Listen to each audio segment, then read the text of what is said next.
L'hiver 1998 fut d'une rigueur implacable à Flagstaff. Je me souviens des nuits glaciales où le thermomètre chutait inlassablement sous zéro et du crissement de gravier gelé sous les pneus lorsque je remontais l'allée interminable menant à mon chalet de location, à la lisière de Buffalo Park. La bâtisse, érigée à la fin des années 70, n'avait rien d'exceptionnel.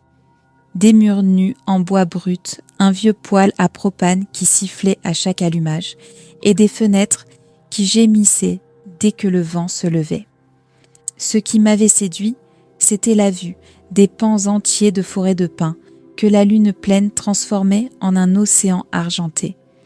Et par-delà cette mer d'aiguilles figée, la silhouette massive du mont Eldon veillait. J'avais pris un semestre sabbatique à l'université de Northern Arizona, persuadée de souffrir d'un épuisement profond. Je travaillais à mi-temps dans une librairie d'occasion sur Leroux Street et tentais, sans grand succès, de remettre de l'ordre dans mes idées. Je n'avais aucun plan, rien de précis.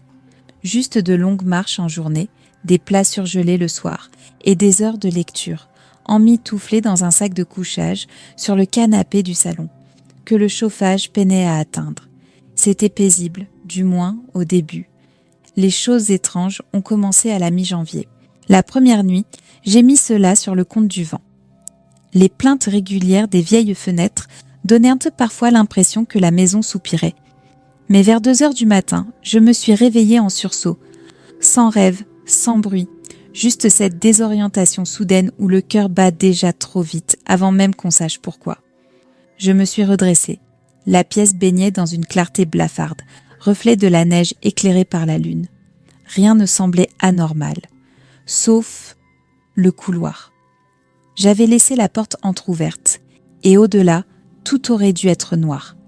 Mais une silhouette, plus sombre encore que l'obscurité, se tenait là, immobile, près du mur. Je ne distinguais ni visage ni détail. C'était juste un contour, une absence de lumière, comme si l'ombre elle-même avait été marquée au fer rouge dans le néant. Je ne bougeais pas. Je ne respirais plus pendant ce qui me parut une éternité. La forme, elle, restait figée. Puis, lentement, si lentement que cela défiait toute logique, elle se pencha.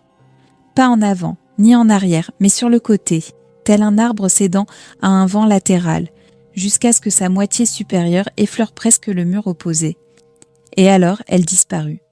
Pas comme si elle s'était évaporée, ni comme si elle s'était éloignée. Elle n'était simplement plus là. Je ne dormis pas le reste de la nuit. Assis, les yeux rivés vers le couloir, je serrai ma couverture polaire, comme une corde capable de m'ancrer au réel. À l'aube, j'ouvris tous les rideaux du chalet et préparai un café si fort qu'il aurait pu décaper la peinture. Le lendemain, je tentais de rationaliser. Trop de romans d'horreur lus récemment. L'isolement, le froid, tout cela me montait à la tête. Je passais la journée en ville, au Macy's Coffee House, près des voies ferrées, et ne rentrais qu'après la tombée de la nuit. À mon retour, je laissais les lumières allumées, la télévision en sourdine, comme si un peu de bruit blanc pouvait repousser ce que j'avais cru voir. Cette nuit-là, je parvins à m'endormir vers 1 heure. Puis le bruit arriva. Ce n'était pas fort, c'était rythmique. Tap, tap, tap. Cela venait de la fenêtre du salon. Je tirai le rideau. Rien. Mais le bruit continuait alors que je fixais la vitre. Je posai la main sur le carreau. Le bruit cessa. Le froid mordit ma peau comme des dents. Je reculai, haletant, et regagnai le canapé. 10 minutes plus tard, les coups reprirent, cette fois à la fenêtre au-dessus de l'évier, puis celle près de la porte, toujours en mouvement, comme si quelque chose tournait autour de la maison. Ce n'était pas le bruit qui m'effrayait le plus. C'était le schéma, une intention palpable, comme si quelque chose testait, cherchait, attendait. Je ne regardais plus. J'enfouis ma tête sous le sac de couchage et attendis l'aube. La 3e nuit, l'électricité sauta. Le vent s'était levé et des branches avaient arraché des lignes électriques tout autour de la ville. Plus de chauffage, plus de lumière, juste la lueur vacillante d'une bougie et une lampe torche mourante. Vers 2h30, je me réveillai dans un silence pesant.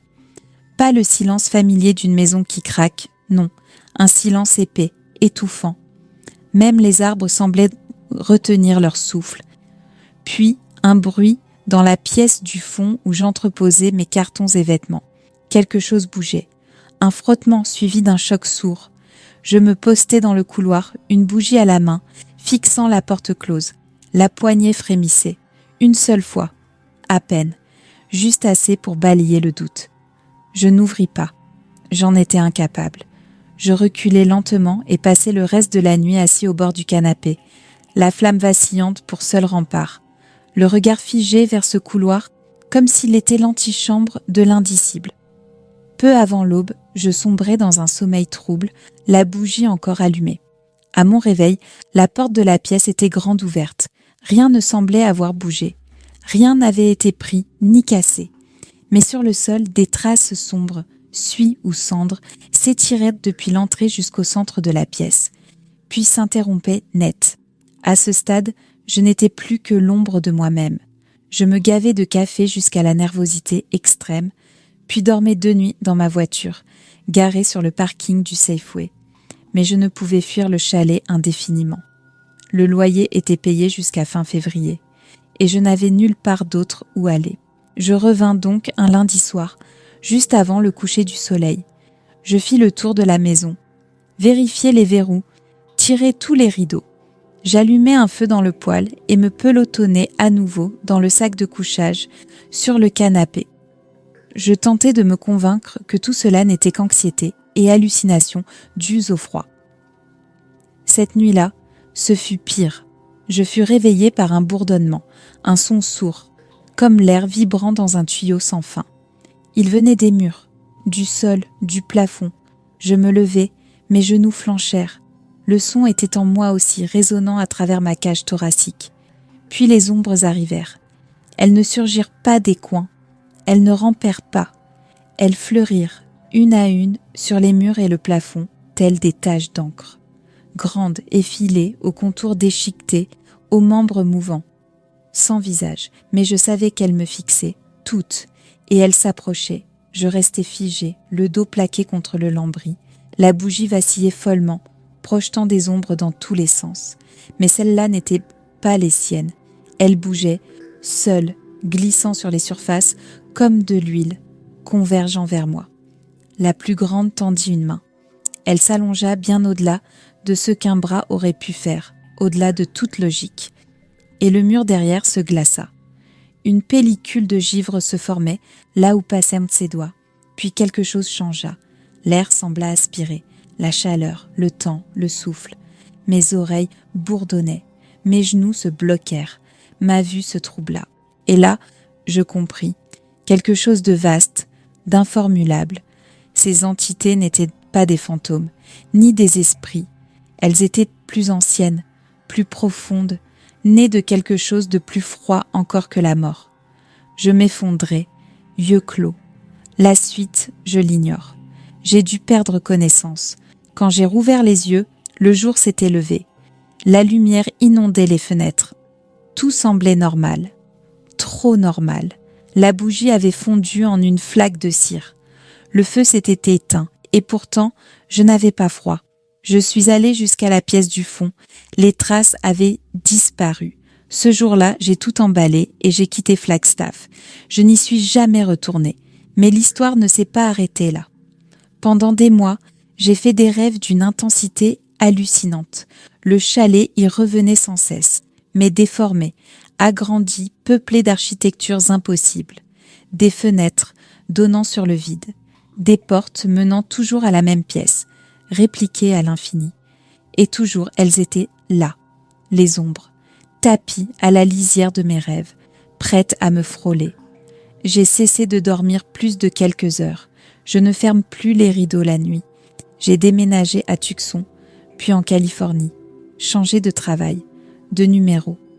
J'ai tenté d'enterrer le passé sous la routine, mais parfois, quand le courant vacille pendant un orage, j'entends ce bourdonnement, faiblement, pas assez fort pour me faire paniquer, juste assez pour me rappeler. Elles sont toujours là, et elles savent que je les ai vues.